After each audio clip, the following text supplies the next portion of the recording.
In the art of the photo shoot, every good photographer has to know about that golden hour. That's what we're talking about today on the art of the photo shoot.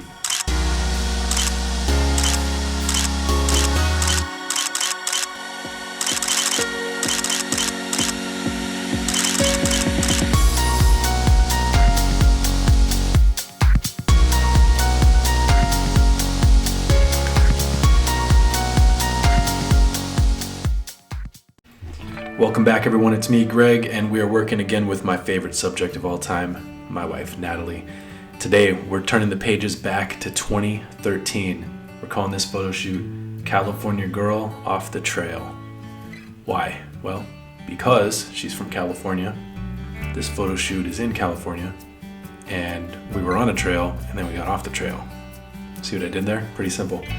Anyway, I like to give you a little background so that you can go out and do your own amazing photo shoot, give you some tips that we've learned along the way. In this photo shoot, we took maybe 120 pictures, and I have in front of you the top 12, 1, 2, 3, 4, 5, 6, 7, 8, 9, 10, 11 or so pictures from this said photo shoot. And we're going to talk about the golden hour here. So first of all, let me get all these words off the screen so we can see the pictures a little more clearly. There we go. Alright, so 4 on the left that are horizontal pictures, and then 7 on the right that are vertical pictures. And I haven't really talked about that much yet. I think most photographers try to vary what they are doing when they're taking pictures for other people to get some different looks. I would think my default would be more horizontal, like the 4 on the left. I think if my wife was shooting, she does more vertical. But in this case, the top pictures from that 120 or so pictures, most of them were the vertical ones. So let's talk about the golden hour first. What is the golden hour? That is the hour before sunset. It's not an exact science. It's not like it's exactly an hour, but the reason why photographers like to shoot during that time frame is because the lighting is perfect. The lighting is as close to perfect as you can get. You don't have that harsh overhead light that you have midday, but you have light coming from the side, from the horizon, and it brings in a different warmth into the pictures as well, which you can see in a lot of these pictures. More yellows and reds in the picture. You could find that same golden hour in the morning, but that's far less popular, obviously, because you got to get up early enough for that. You got to get up earlier than early enough for that, so that you can make sure your makeup and hair ready, and that you don't, have a swollen face from sleeping all night. So unless you're like an extra special morning person that's always up at 4:30 doing your workout and then taking a shower and getting ready, and then you're ready for a photo shoot at the break of dawn, the golden hour usually refers to the hour before sunset. But it really is the same kind of lighting in the morning too, if you can make that work. So let's get into these pictures. We got 11. I'm gonna start by looking at these horizontal pictures, landscape, I guess you could call it, right? Landscape or portrait. These landscape pictures on the right. Wow, Natalie, you still have this hat too. What a cool hat. So she's got that serious model face down, and in this picture, she brought it all out. She got her hand gently underneath her chin, her chin's resting on her hand. You can see that she had this cool red bathing suit going on. So she's great about experimenting and mixing with different themes, things that you might not think go together. Because if you think bathing suit, you might be thinking the beach or the pool or the lake. But no, Natalie gets that bathing suit and that hat and goes off the trail. So that's what's going on here. That's a cool picture. It's nicely balanced. She is lit up very well. The only shade you can see is the shade that is made by the brim of her hat. It's blocking the sun there. But to me, it's not too distracting. It still makes for a great photo. You can actually still see plenty of light underneath where it is shaded. You can still see where her hairline is and all that stuff. But her face is all lit up. Let's go down from there. This one, she threw this leather jacket on, and her body's facing away from the camera, but then looks over her shoulder back at the camera. One of my favorite poses that she does. She does this one very well. And this is a cool picture too, because the composition is nicely balanced. You can see grass and weeds standing up on both sides, kind of evenly framing her. You can see trees doing the same thing. There's a tree on the left, tree on the right in the background. It's just a well-balanced picture with her in the middle of it. And the lighting's perfect. Her whole face is lit up. There's a little bit of shadow going on below her chin here, next to her hair. But overall, great lighting, great balance in that picture, and great smile.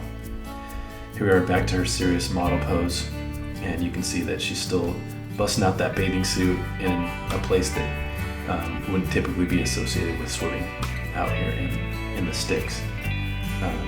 Cool picture. Well balanced, nice pose, right, with her arm leaning on her leg like that. Let's check out the last one in this series. This one's cool. So I'm taking the picture from up above, looking down at her.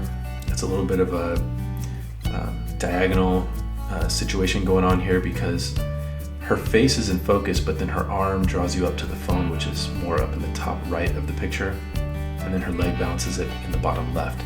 So nice diagonal movement going on here. And then the phone is blurred. I'm trying to remember what lens I used. It probably was the 24-70. That was my go-to back in the day. And you can tell I probably had it at 2.8 aperture because her face is what is in focus and the phone is blurry, even though it's just, a foot and a half away from her face, just that much closer, but it puts it blurry. And everything that's around her face and that depth of field, including a lot of the grass, is all in focus. So this is a cool picture. Let's look at the portrait style vertical pictures. This is a great, just nice portrait. Her face is pretty evenly lit. You do see a very distinct shadow mark here from where her hat is blocking the sun. And she always has some different interesting pose. She's got just a thumb and an index finger holding up her chin here for this picture. Great pose, great picture. Perfectly balanced with the hat left and right. You don't always need to do that, but this one happens to do that and it works.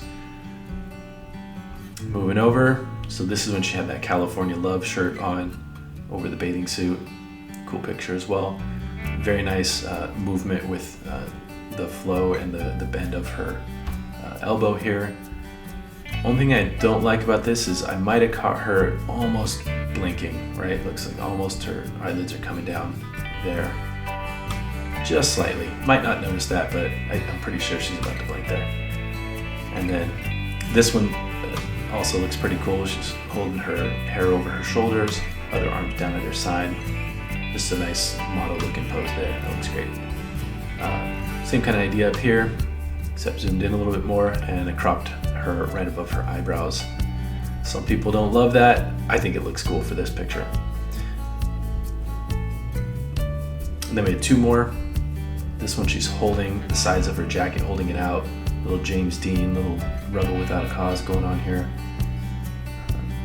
And then next to that, looking over the other shoulder this time, looking at the camera with a beautiful smile. And this one is great to me because I do like to see a little action in the foreground. You have the blurry weeds going on in the foreground, even these ones way in the foreground. That don't distract from the picture. It just gives you the sense that she's out in the forest, in the woods, somewhere off the trail, because she's surrounded. It's not like she's just sitting on the edge of the walkway or something like that. She's out in the bushes, trees in the background. And then, one last one.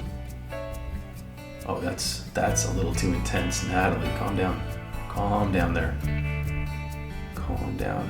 That's a fun one. So there's your 11. What do we narrow it down to? What's the best one? Let me give you 3. So these 3 right here, we'll look at them zoomed in. These are my top 3. This one stands out to me. Clearly has the best lighting, right? The most yellows in it, so it makes her skin look really good. These ones are a little more muted with the colors. Not bad, but in comparison to this one, these two just seem a little more washed out. Still though, there's something about these two that really works. This is a great picture. It's a hard choice. I like the phone one too. here's my top choice from the California Girl Photoshoot 2013. It's the phone picture. Not always gonna pick a phone picture. I feel like this was something that's been overdone over the years, a picture of someone taking a selfie. But in this case, it captured the moment. She was taking selfies. I think that's literally what she was doing there. But I took a nice picture of her taking the selfie. But I love that everything's in focus here. I love that there's some modesty too. She is wearing her bathing suit, but covered up with this leather jacket. Does maroon go with red? I mean, it looks great to me. I guess it does. I guess that proves it. And then red, a complementary color is definitely green. So the red and green go really good together too. The colors on this picture really work. There's some modesty to it. There's a photojournalistic aspect to it, that she's in the middle of taking her own selfie, doing her own photo shoot. Love it. This is the top picture.